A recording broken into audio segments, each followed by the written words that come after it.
Qu'est-ce que c'est la comptabilité? Il faut savoir que nous pouvons définir la comptabilité comme étant un ensemble de techniques qui permet de suivre toutes les opérations économiques réalisées par une entité. Nous distinguons au sein de la comptabilité nationale deux grandes comptabilités, la comptabilité publique et la comptabilité privée.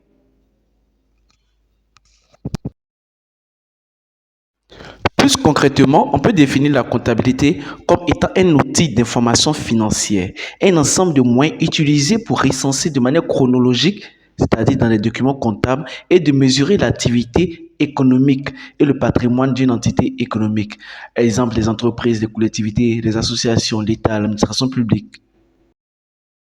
Dans cette série de vidéos, nous allons nous intéresser à la comptabilité privée.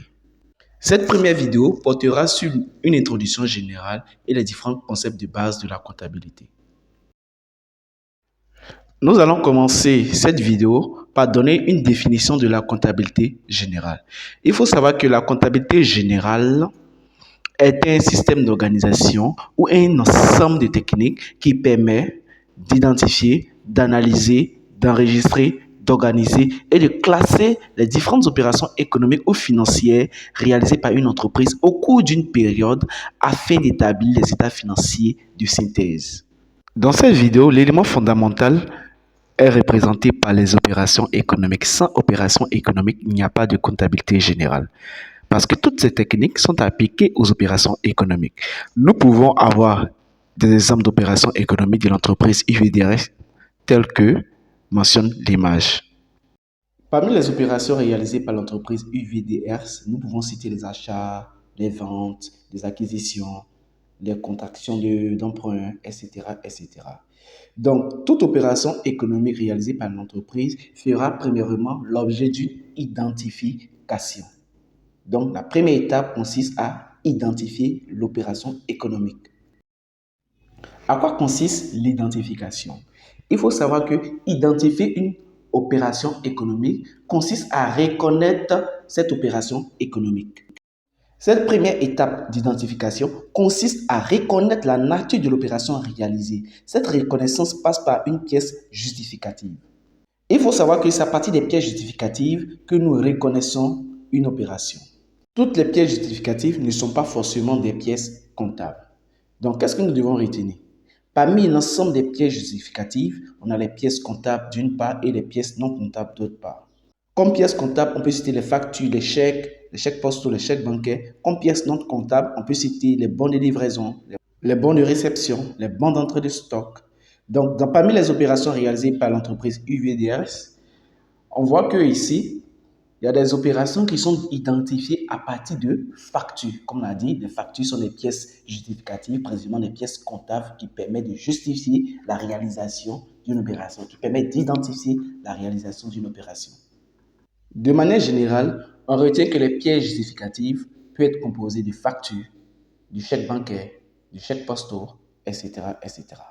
Après avoir identifié les opérations économiques, l'étape qui suit, c'est l'étape d'analyser. Donc, lorsqu'une entreprise réalise une opération économique, on identifie l'opération et on analyse l'opération. À quoi consiste l'analyse de l'opération? L'analyse de l'opération consiste à comprendre l'opération économique en la décomposant sous forme de flux économique, sous forme de flux entrant et de flux sortant. Ce qu'il faut savoir, c'est qu'un flux est un mouvement de valeur ayant un point d'origine et un point de destination. Par conséquent, chaque flux aura un sens. Il faut savoir qu'en fonction du sens, on distingue deux flux, les flux entrants et les flux sortants. Il faut savoir aussi que les flux peuvent appartenir à deux catégories. On a les flux externes et les flux internes. Les flux externes, lorsque l'entreprise réalise l'opération avec un tiers, c'est-à-dire un client, fournisseur, l'État, les organisations. Ou les flux internes, lorsque l'opération se passe à l'intérieur de l'entreprise. Pour comprendre le flux, nous allons représenter le flux sous forme de schéma. Les flux externes auront leur représentation. Les flux internes auront aussi leur représentation. Application. Analyser sous forme schématique les différents flux des opérations économiques réalisées par l'entreprise UVDRS. À savoir aussi, les flux peuvent être regroupés en fonction de leur nature. On a les flux financiers ou monétaires, les flux réels ou physiques.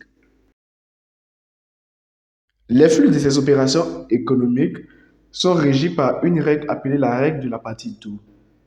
Chaque opération, pour chaque opération, la somme des emplois, c'est-à-dire la somme des flux entrants, est égale à la somme des ressources, c'est-à-dire la somme des flux sortants. Si nous prenons, par exemple, l'achat d'un mobilier de bureau par la caisse, 5 000 francs CFA, qu'est-ce que nous allons constater? Comme flux entrant, nous allons constater un mobilier d'une valeur de 5 000 francs qui rentre dans l'entreprise.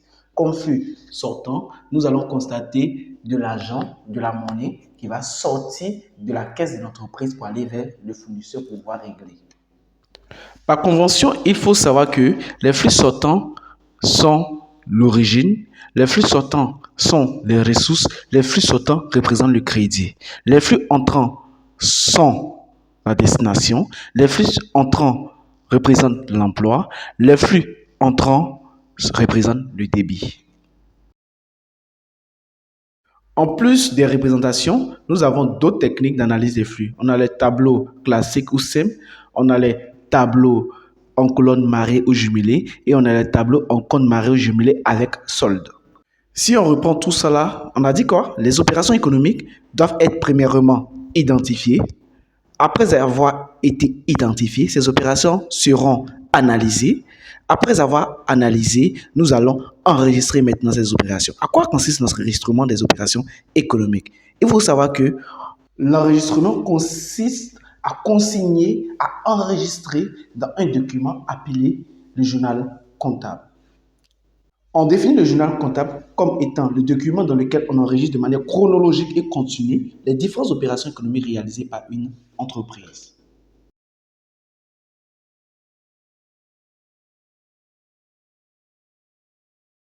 Le journal comptable se présente comme suite. On a trois parties. La première partie où nous enregistrons, nous notons les différents numéros de compte. La dernière partie où nous mettons les différents montants et le centre qui est constitué du débit et du crédit, sans oublier la date qui est très importante et le libellé. Lorsqu'il s'agit d'un flux externe, la représentation schématique du flux se présente comme suite.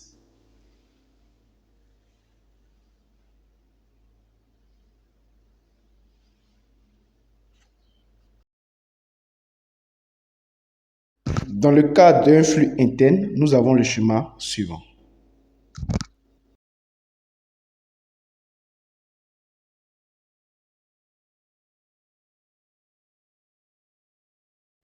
Après avoir enregistré, nous allons organiser ces différentes opérations dans un document appelé le grand livre.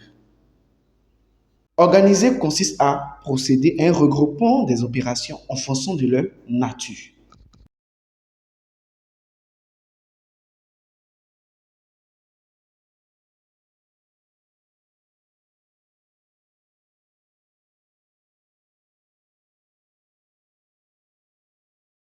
Après l'organisation des opérations, ces opérations seront classées. Nous allons classer ces opérations en fonction des différents numéros de compte. Il faut savoir qu'on classe dans le document appelé la balance. Et nous distinguons plusieurs types de balances. Nous avons la balance à 8 colonnes, la balance à 6 colonnes et la balance à 4 colonnes.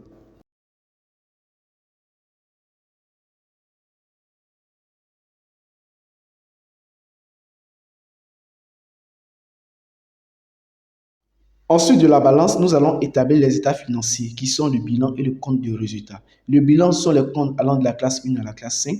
Le compte de résultat sont les comptes allant de la classe 6 à la classe 8. Si nous voulons résumer tout ce que nous avons dit, on retient que la comptabilité générale est un système d'organisation ou un ensemble de techniques qui consiste à identifier, analyser, enregistrer, organiser et classer les différentes opérations économiques réalisées par une entreprise au cours d'une période afin d'établir les états financiers de synthèse qui sont le bilan et le compte de résultat. Le bilan même est un document comptable subdivisé en deux parties, actif et passif, et le compte de résultat subdivisé aussi en deux parties, charges et produits.